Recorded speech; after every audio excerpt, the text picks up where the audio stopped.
እንዴት አላችሁ? ዛሬ ኢንተረስት፣ ማቹሪቲ ቫልዩ፣ ማቹሪቲ ታይም እንዴት ካልኩሌት እንደሚደረግ ነው የምናየው።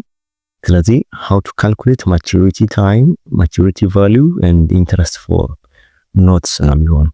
ኖትስ ብንለው ሰነዶች ማለት ነው። ያበደርኩት ገንዘብ በጽሁፍ መተማመኛ ሲኖረው ኖት ረሲቨብል ነው። ስለዚህ ኖት ረሲቨብል ደግሞ ኢንተረስት ሊኖረው ይችላል። ኢንተረስት ካለው ደግሞ ማቹሪቲ ቫልዩ ይኖረዋል። ማቹሪቲ ቫልዩ ካለው ደግሞ ማቹሪቲ ታይም አለው ማለት ነው። ከመሰረቱ ስንነሳ ረሲቨብል የሚባሉት ተሰብሳቢ ገንዘቦች ናቸው። ታይፕ አላቸው። ትሬድ ረሲቨብል እና ነን ትሬድ ረሲቨብል የሚባል ታይፕ አላቸው። ዛሬ ግን ስለነሱ አይደለም እያወራን ያለነው። ኢንተረስት እንዴት ካልኩሌት እንደሚደረግ፣ ማቹሪቲ ቫልዩ እንዴት እንደሚሰላ እና ማቹሪቲ ታይም እንዴት ዲተርማይን እንደሚደረግ የምናይበት ቪዲዮ ነው። እስከ መጨረሻው እንድትከታተሉኝ ጋብዛለሁ። ቴንክ ዩ። ወደ ቪዲዮ እንግባ። ኢንተረስት ማለት the cost of borrowed money፣ የተበደርኩት ገንዘብ የሚያመጣብኝ ኮስት ማለት ነው። አበዳሪ ከሆንኩኝ ደግሞ ያበደርኩት ገንዘብ የሚያመጣልኝ ተጨማሪ ረቨኑ ኢንተረስት ረቨኑ የሚባለው። ሶ እንዴት ነው ካልኩሌት የሚደረገው ካለን ኢንተረስት ኢኳል ቱ ፕሪንሲፓላችን ሲባዛ በታይም በሬት ሲባዛ በታይም ነው የምናደርገው።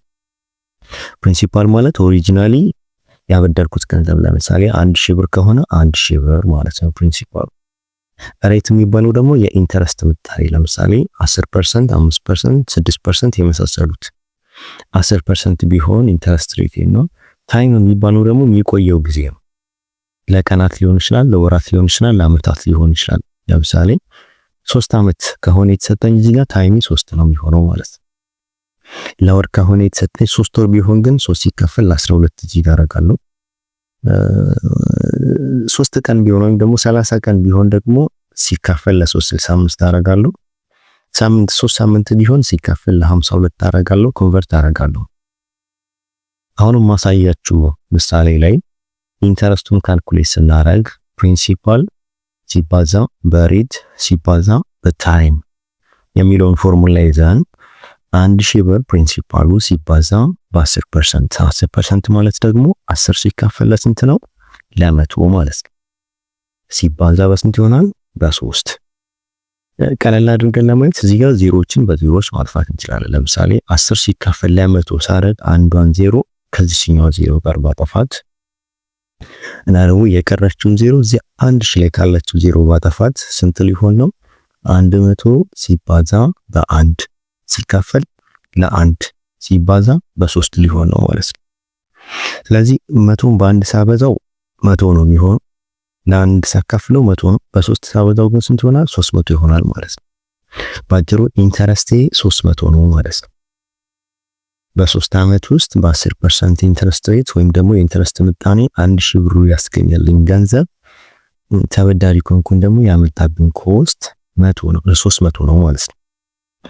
ማቹሪቲ ቫልዩ ሲባል ግን የማብቂያ ቀኑ ላይ የሚኖረው ዋጋ 3 አመት ሲሞላው ማለት ነው። ይሄ ማለት ፕሪንሲፓሉ ሲደመር ኢንተረስቱ ማለት ነው። 1000 ብር ነው ያበደርኩት። ስለዚህ ፕሪንሲፓሉ ስንት ነው? 1000 ነው። ኢንተረስቱ ደግሞ ስንት ነው? 300 ነው። ማቹሪቲ ቫልዩ ስንት ነው ስትባሉ 1300 ነው የምትሉት ማለት ነው። የማብቂያ ቀኑ ላይ የሚኖረው ዋጋ ማለት ነው። which means the value of receivable at the end of maturity time። ሌላኛው ሐሳብ እዚህ ጋር ያለው ምንድነው? ማቹሪቲ ታይም የማብቂያ ጊዜውን ካልኩሌት ማድረግ። የማብቂያ ጊዜውን ካልኩሌት ስናደርግ ለአመታት ከሆነ የተሰጠን ለምሳሌ 3 አመት የሚቆየው ኢንተረስት ካልኩሌት ያደረኩት ምሳሌ ለ3 አመት ከሆነ ከ2025 ከሆነ 2025፣ 2026፣ 2027 እያልኩኝ አመቱን እቆጥራለሁ። ረሲቨብል ሲሆን ግን ቅድም እንዳልኳችሁ ሾርት ተርም ናቸው። ሾርት ተርም ማለት ለዛን 1 year ነው። በቀናቶች ሊሆን ይችላል የሚሰጠን።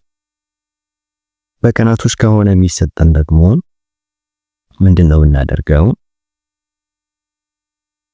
የተሰጠበትን ወር ለምሳሌ ጃንዋሪ 12 ላይ ለሚቀጥሉት 80 ቀናት የሚቆይ ኢንተረስት ኢሹ ተደርጓልና 80 ቀን መች ነው የሚሞላው ከተባላችሁ ማቹሪቲ ታይሙን መፈለግ ለምሳሌ በቀላሉ ነው። ጃንዋሪ በራሱ ስንት ቀን አለው መሰላችሁ? 31 ቀን አለው።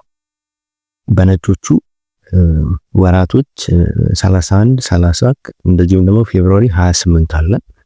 ይሄንን የምትቸገሩ ልጆች ካላችሁ አጭር ቲፕ እዚህ ጋር ልስጣችሁ።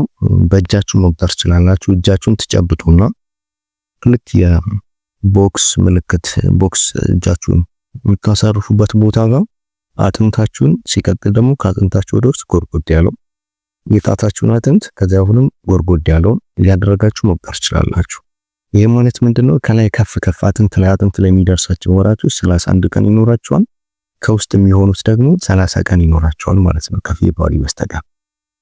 እዚህ ጋር እንደምታዩት የመጀመሪያው ጣቴ ከፍ ያለው ከአጥንት ስለሆነ የሚጀምረው ጃንዋሪ ነው። ከዚያ ገባ ይላል ወደ ውስጥ፣ ከዚያ ከፍ ይላል፣ ከዚያ ገባ ይላል፣ ከዚያ ከፍ ይላል፣ ከዚያ ገባ ይላል፣ ከዚያ ከፍ ይላል። ሲያልቅ ተመልሼ ከአዲስ ይጀምራል። ጃንዋሪ፣ ፌብሩዋሪ፣ ማርች፣ ኤፕሪል፣ ሜይ፣ ጁላይ እያደረኩኝ ስቆጥር ከላይ ከፍ የሚሉ 31 ናቸው ማለት ነው። ስለዚህ ጃንዋሪ 31 ነው ከላይ ስለሆነ ፌብሩዋሪ 28 ነች ታውቃለች። ግን ጃንዋሪ፣ ፌብሩዋሪ፣ ማርች ስል 31 ይሆናል ማለት ነው።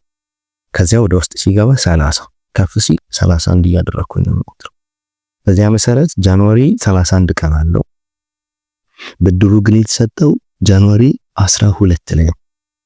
ስለዚህ 12 ቀናት ካለፉ በኋላ ነው ማለት ነው የ80 ቀን ብድር የተሰጠው። ይሄ ማለት ከጃንዋሪ ውስጥ ልጠቀም የምችለው ስንት ቀን ነው? 31 ሲቀነስ 12 አድርጌ ነው። 31 ሲቀነስ 12 19 ቀን ማለት ነው።